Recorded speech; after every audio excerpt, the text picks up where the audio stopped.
Hello and welcome to our weekly Parsha Shir with a commentary of the Alshich Cottage. I'd just like to alert you to the fact that I've put on my YouTube channel a shir called Why Very Bad Things Happen to Very Good People. I had to give the shir today in the seminary I teach in because sadly one of the girls, just yesterday her mother didn't wake up. As a consequence, and unsurprisingly, as I'm sure you can understand, the other girls in the seminary were very distressed. And it's a share which I thought was online, a share I've given many, many times. Couldn't find it, so I recorded it. If you're dealing with somebody who's dealing with a tragedy of that kind, then I would humbly recommend that share to you. But I must apologize. It's very difficult to also be the cameraman and the person speaking at the same time. So for the first 6 minutes or so, the top of my head is a little bit scalped, but then it settles down. So I would recommend that to you if you're listening to this on my YouTube channel. Good. Let us begin. So this week's Parsha, well, so much we could select here because, of course, it's the making of the golden calf. And that's rather a whole enormous piece to examine, particularly through the eyes of the Alshich. I'm afraid too enormous for a share which I don't want to take up too much of your time. Last year, remember this is the second in the series of the Alshich. Last year we examined at the beginning the Masas Shekel, the idea of counting Jews. But this year, the bit of the Chumash and the bit of the Alshich, which I found tremendously interesting, very Kabbalistic and very eye-opening, which I think you'll enjoy, is if you have your art scroll or any Chumash really, and if you look at chapter Lamed Aleph. Now, interestingly, and the Alshich is going to raise this in a second, up until Lamed Aleph in Pasuk Yud Beis, the Parsha has been talking more about the construction of the Beis Hamikdash and all that goes with it. And then suddenly it halts and starts talking about Shabbos. So let me read that to you, and then we'll see what the Alshich has to say. And this week we'll also look at a famous Sefer Alishar by Reb Shlomo Wolbe Zecher Tzaddik Livrocha. As I mentioned in one of my shirim last year, it was one of my lifelong ambitions to actually hear a shir from Reb Shlomo Wolbe, who was an incredibly, incredibly brilliant mind. Sadly, I never had that opportunity. But anyway, let's just read what it says. So in Yud Beis, V'yom Hashem al Moshe lemor, and Hashem speaks to Moshe to say, Ba'ata, and you, Daber o bnei Yisrael, speak to the Jewish people lemor to say, Ach Hashem Sasai Tishmor, you should keep my Shabboses, ki ois hi b'nei b'nechem. But there is something, because it's a sign between you and I through all your generations. But that's to know, ki ani Hashem mekadeshkem, that I'm God who makes you holy. V'shematem is a Shabbos, and you keep Shabbos ki kodesh hi, because it's holy. Lachem mechaleho moskim. Anybody who defiles, breaks Shabbos, should die. Because anybody who does malacha on it, the soul will be cut off from the Jewish people. Now it goes on and tells us more about Shabbos. But I think that's where we can stay, and we're going to look at, I think, my notes here. Yes, 4 questions of the Alshich, perhaps 5 if we can squeeze them in, and see what he has to say. So if you're looking at Chumash at home, you might want to, or if you not, grab your Chumash, pause this and grab your Chumash, and pull up my Alshich, and let's see what he has to say about that. So, as I said, he starts with questions, and my note gets us in place. And so I'll read the questions and we'll reference back so to make it sure it's clear to you. And there's some really very, very interesting stuff coming. So one, Roy Lossinley, those who've been with me for 2 years in these shirim will know that the Alshich very often starts by inviting you to Roy Lossinley. It's fitting you should consider. Think about this. With a slight implication, why haven't you been thinking about this? But let's see. Roy Lossinley, 1. But after, what's this? And you will. Let's look at that again. In the first pasuk, Yud Beis, it says, "Vayom Hashem al Moshe lemor." God speaks to Moshe to say, "Ato daber bnei Yisrael." You will speak to the Bnei Yisrael. Well, if it's already told us, Hashem is speaking to Moshe to say, "Daber." What's the ato? And you will speak. We know you will speak because he's speaking to Moshe. So why does it have to say that? So, question number one, of course Moshe is going to be the one who's going to be speaking to the Jewish people. That's his job. Two, basmichos. Just one word, says the Alshich here. The connection between this break, or this concept of keeping Shabbos, why is it juxtaposed, or why does it suddenly come next to the final bits of the construction of the Mishkan? Gimel, Omer lemor, Acha Omer daber. Why does it say Omer after it says daber? That's a classic question of the Alshich. Not sure if we'll get to that one tonight. It says Omer ach, so daber, but it's Lomar ach is Shabbos Shmora. Now the word ach always means it's excluding something. Something's excluded. So it says ach is Shabbos Shmora. You shall keep Shabbos. When wouldn't you keep Shabbos? And the very simple answer is you don't keep Shabbos if somebody's life's endangered by keeping Shabbos. Somebody needs to get to hospital in the ambulance, you take them in the hospital to the ambulance. But that's the idea of ach being an excluder. But there's another exclusion there, which I'll tell you straight away, and that is that Rashi says this and various other commentators. It's pointing out that the construction, don't be so taken up with the construction of the Mishkan, and that would explain why it's the Shabbos now appears here, having the Parsha. Parsha's up to now been focusing exclusively on the construction of the Mishkan, and then it's the Shabbos and ach, it's an exclusion. Don't think that the building of the Mishkan, the building of the Mishkan is something which is more or trumps the keeping of Shabbos. It doesn't. Shabbos is sacrosanct. I think I can say the word sacrosanct. So what's it trying to do? Omer ki oizhi, and I think we can stop at that point. I can put down my chumash. I don't think we need to look at the next question. They're all extremely important questions, but I have to reduce it a little bit. So let me read to you this bit here, and I think this is when he starts to bring his answers. It's very intriguing. And he says, "V'hine omer ba'ata." So this thing of a Jew will command them. Well, that's who else is he talking to? Why does it focus on Moshe? Ba'ata dabra b'nei Yisrael lemor. You pass these laws of keeping Shabbos to the Jewish people. Of course, it's you. So this is what he says. V'hine, it says, and you, kosav lona b'pashas tzadeh inyan echad.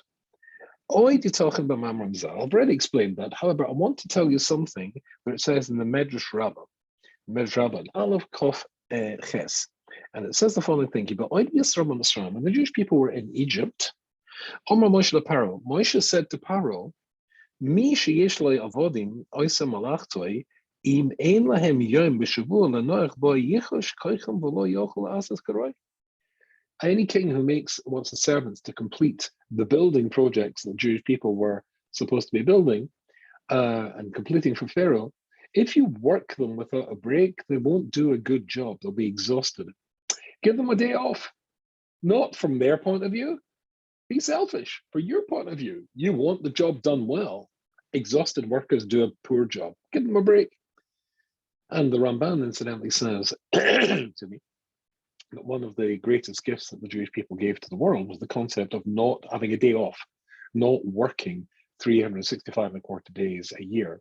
And societies like in the Far East, Japan, certainly South Korea, there is, I can't remember the name of it, but there's actually a name in Japanese. So somebody just dies at his desk, dies at work. They never leave the office. That is Moshe's suggestion to Pharaoh. They'll drop down dead and do a bad job. So give them a day off. Paro likes this idea, says the Medrash.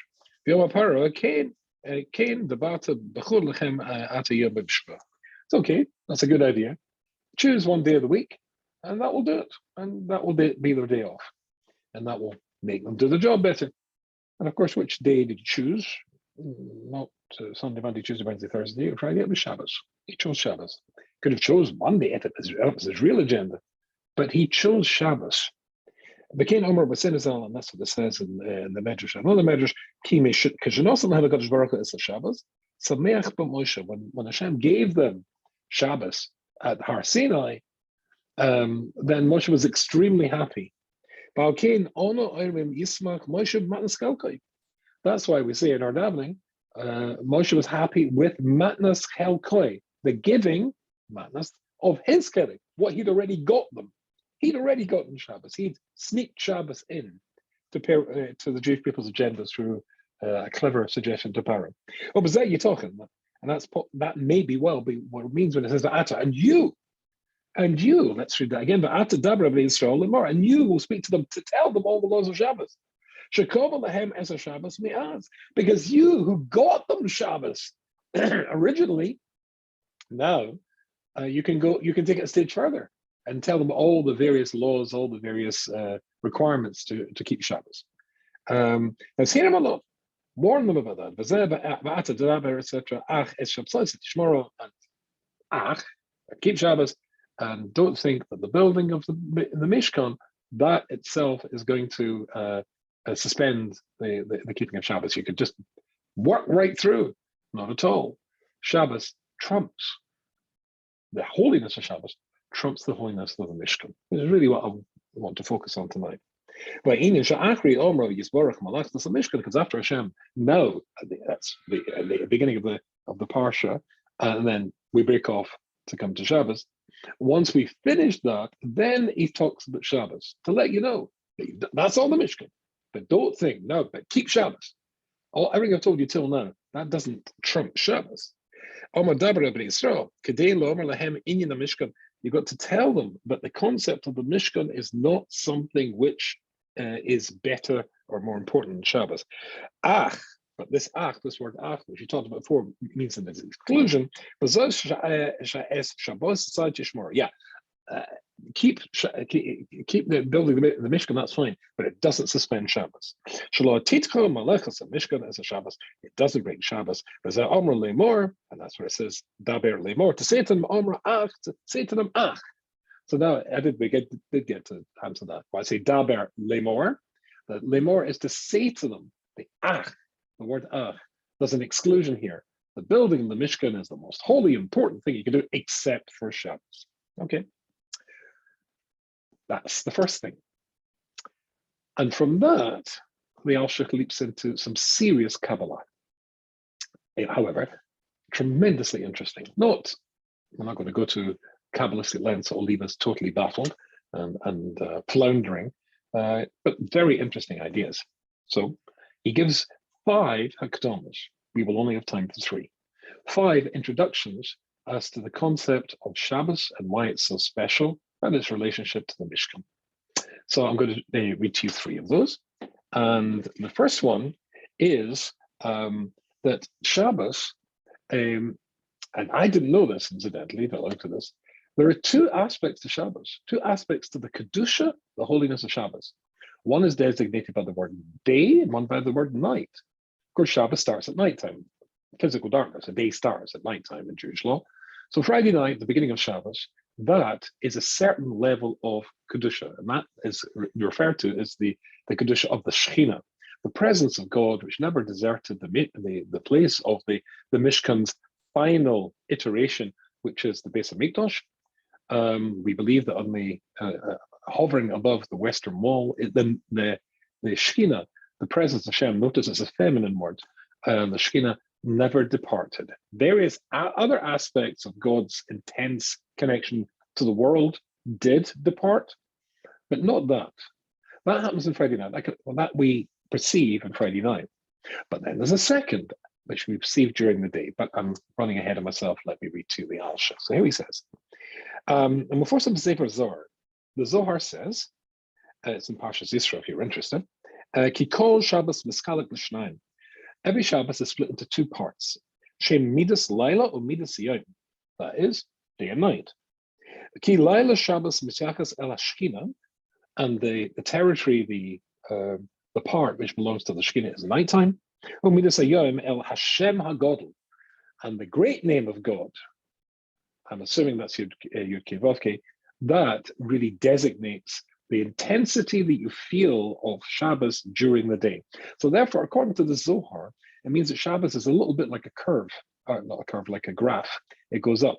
The holiness you get already on Friday night goes up to as you go into the next day. And then it's the Shem HaGadol. But let's see exactly what why he's introducing that and why that's relevant to what we're studying.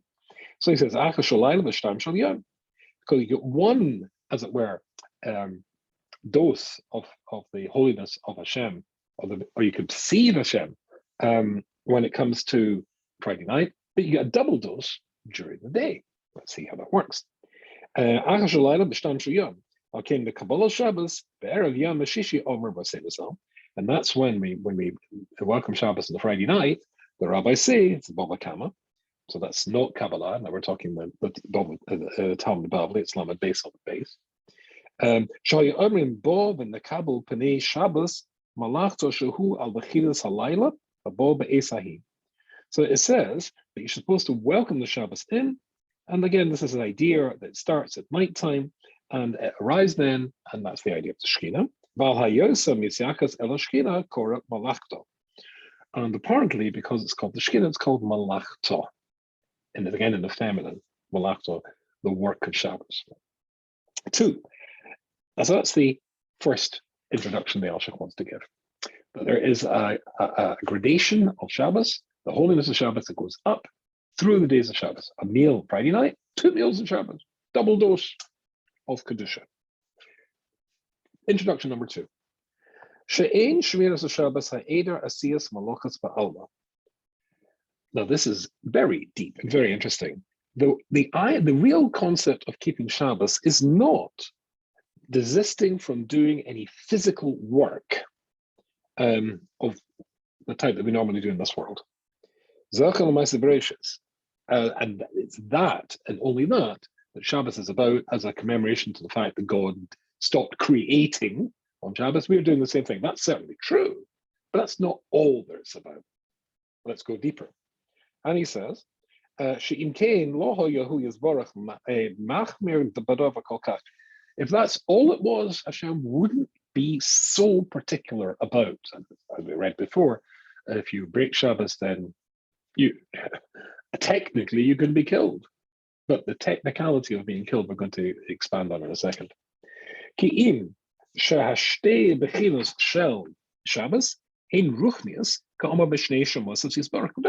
are 2 aspects of Shabbos, and it's all holy. There's an expression into the world of Kedusha that comes on Shabbos. And it's a rising tide, as we said, from Friday night to Shabbos. And since the soul of a Jew is it comes from Elokai Mimal, Hashem breathes the soul into Adam and Rishon. That's that soul, as it were, an extension, I think it's the word I'd like to use, of Hashem himself, then, and certainly from Hashem himself, when Shabbos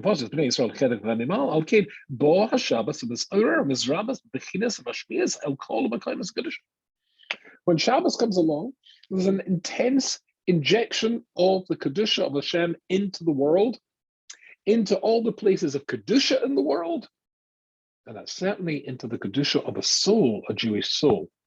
So there's an extra, it's a bit like a balloon. And when it comes to Shabbos, there's twice as much air, twice as much neshama blown in, expanded into the world. Now, normally when we're talking about an extra soul, neshama yisera in Shabbos, I have to admit, I always thought that. It means like you get 2 souls. It doesn't mean that. It means your soul expands. The amount of Kedusha within you expands. And it's interesting, if I go off tangentially, but I was just saying in another seminary I teach in New York to the girls just the other day, a well-known fact that those rabbis involved in outreach to completely non-religious Jews, and there's all sorts of techniques and all sorts of what's the best Jewish books to learn and what's the best experience to give them. The general consensus is that the most effective tool is a Friday night invitation. When somebody who's never seen Shabbos sees Shabbos, the wine, the challahs, the interaction with the children, the singing, the candles sparkling and dancing, or the flames of the candles sparkling and dancing, that's it. Because it connects to the soul. It ignites the soul and expands the soul, which it's never done before. And that's the way that people generally decide that's for me, which is interesting. So it's very much what we're saying here. Called Isha B'Israel, this extra Kedusha of Shabbos goes into the soul and swells it. Extra degree of soul. Nasha. Shanefesh nasis behekel al shpasahu. Because the soul is a bit like the hekel, it's a bit like the Mishkan, a little Mishkan of its own right, which contains the Shekhinah of Hashem. And your soul is, as it were, a microcosm of that idea. And this extra amount of Kedusha which comes to the world and comes to each Jewish individual and expands their soul, that's the idea of Nefesh Yisera. And there's a third introduction. And let's see what he says here. This, as we said, this extra piece of expansion of a Jewish soul, which itself comes from God. So it comes from a place, this extra degree that you're getting comes from a place which doesn't normally be here. It retreats and returns to Shemaim on Motzei Shabbos when Shabbos goes away. But it doesn't normally, it's not part of the nefesh which is here in this world normally. It's an intruder, if you like. It comes from a different place. It's a tourist. It has its tour for 24 hours once a week. So it says the enyo yichas shum b'chinas malocha, and therefore the idea of that extra degree of holiness expanding into a Jewish soul in any way being contaminated to do work. If you do a malacha, if you do work on Shabbos, you're cutting it off. This is the idea, as the Apostle goes on to say, that soul will be cut off. Not that God's going to cut it off, you cut off your own soul. You've got this extra degree of holiness within you on Shabbos. That extra degree of holiness comes from this expansion of an injection, a new element of the soul, an addition to the soul, this expansion idea. And if you contaminate that which comes from heaven and is no connection to this world at all, and the mundane pursuits or activities of this world, if you expose it to that, you're cutting it off, you're disconnecting. Those are the three introductions which the Alshich wants to introduce us to. Now that takes me in a different direction, it takes us in a different direction. Now, as I said before, the Alshich says, and so does Rashi, that the holiness of Shabbos is therefore so intense, and now we've seen three reasons why it's so intense. That is to say, it's a rising intensity of the Shekhinah in the world, leading to from night to day. That expands the soul from within somebody else, and this idea of the chorus, if you contaminate that extra soul within you in Shabbos by doing mediocre work, that cuts that off. These ideas, these concepts are all something that happens when it comes to a time. But remember, that means that the holiness, the Kedusha of the place, Mishkan is a place. When it becomes the Beis HaMikdash, it's a place where you can achieve holiness. You might think that if you were to contrast and compare, which do you think would be most important? Which would be most holy? The Beis HaMikdash or Shabbos? After all, the Beis HaMikdash is there 365 and a quarter days a year. And therefore, the extra physical boost that you can achieve when you go to the Beis HaMikdash is a 7 days a week affair, every day of the year. Shabbos only once a week. So you would naturally, I think, believe that the Kedusha of a place is superior to the Kedusha of a time. And that would be a mistake. As Rashi and the Alshich say here, that the Kedusha of the place, the construction of the Mishkan does not trump Shabbos, quite the contrary. And of course, the first Beis HaMikdash was only there for 410 years. And then that daily, weekly, perpetual opportunity to go and plug into that we talked about, that was gone. Then there was a rebuilding of the Beis HaMikdash that lasted for 420 years, and it was gone. The Shabbos is never gone.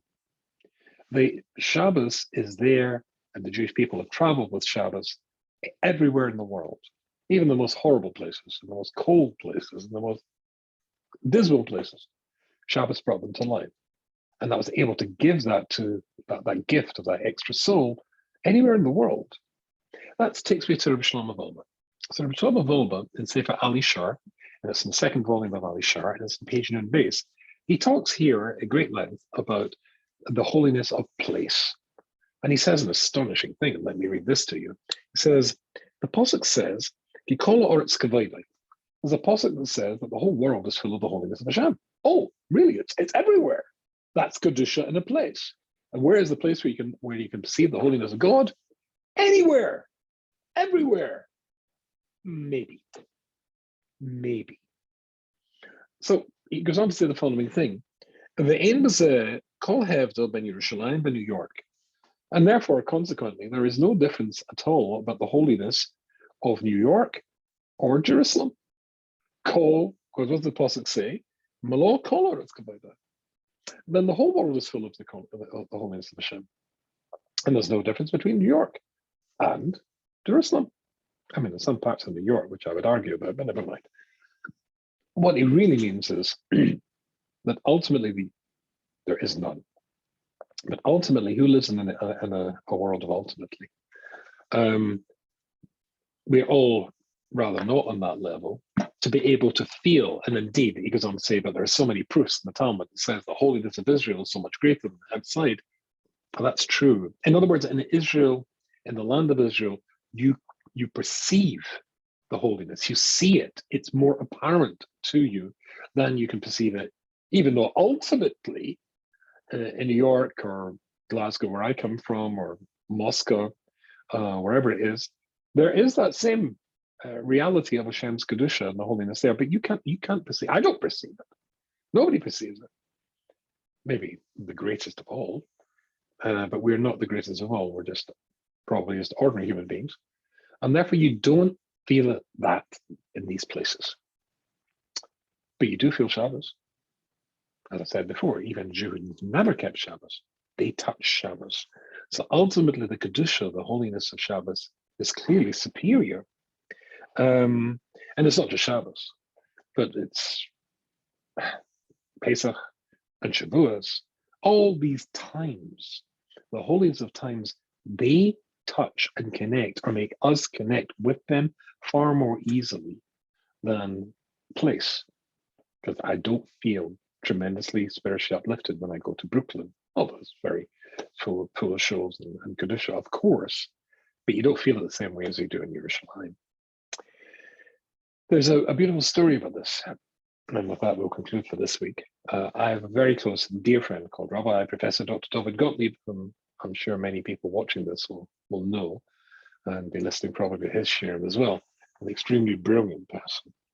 And Rabbi Gottlieb, when he was still teaching philosophy at Johns Hopkins University in Maryland in America, once or twice, did a coast-to-coast tour to various universities, probably summer schools, etc. And he was in, if I remember rightly, it was some Midwestern university, and he gave his lecture, whatever it was on. I mean, he's a chassid with a round hat and a long coat, but a brilliant professor. Academia can sometimes forgive Jews for being Jewish.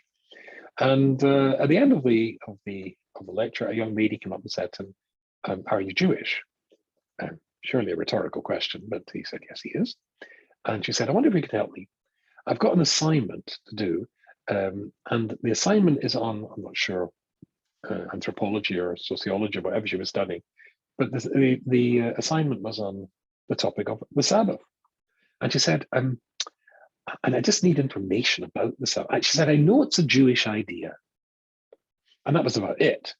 Could he recommend her a book that would help her to be able to write and get a feel of what this Jewish Sabbath thing is all about?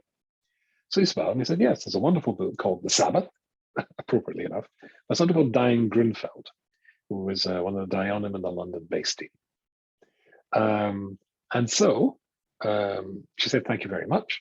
He told her where she could get hold of this, and off Rabbi Gottlieb went and to continue his tour and go back to his normal academic cycle of the year. And next year he was going on the exact same tour. Came to the same university, gave, I assume, the same lecture, or maybe a different lecture. And there was the young lady again. And afterwards, she came up to him and she said, "I don't know if you remember me," and being very brilliant and being Rabbi Gottlieb, he did. And he was, "Oh, yes, I do. Yes, I remember you.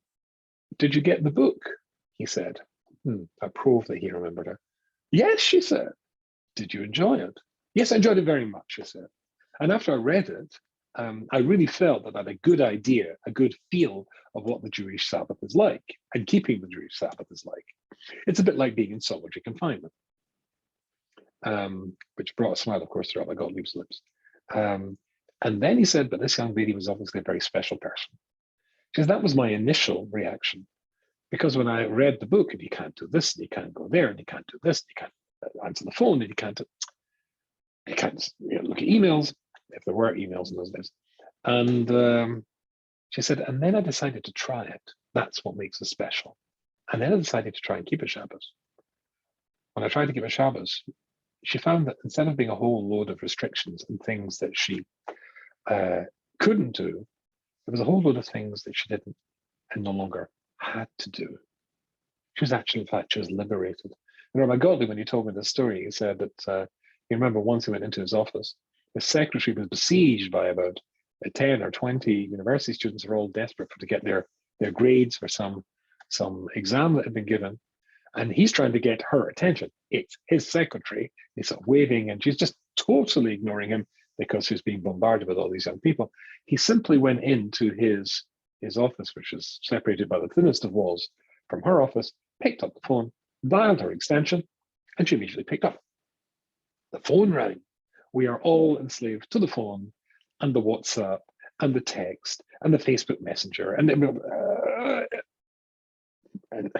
in his day, I think he said the fax, if you remember faxes, but you get the idea. You're not in Shabbos. You're not enslaved to these things. You're freed in Shabbos. There's a ability to touch holiness in time more easily than there's ability to touch holiness in place. And these times, every week, then there's an extra degree of soul. It's an extra degree of soul you can experience and can allow you to achieve a connection to God, which you'll never ever be able to achieve at the same intensity. Even when the Beis HaMikdash is being built, Shabbos, that experience, the ability to give that experience, trumps the building of the Beis HaMikdash, and it's suspended. I hope you enjoyed that. I look forward to seeing you again next week. Have a wonderful Shabbos.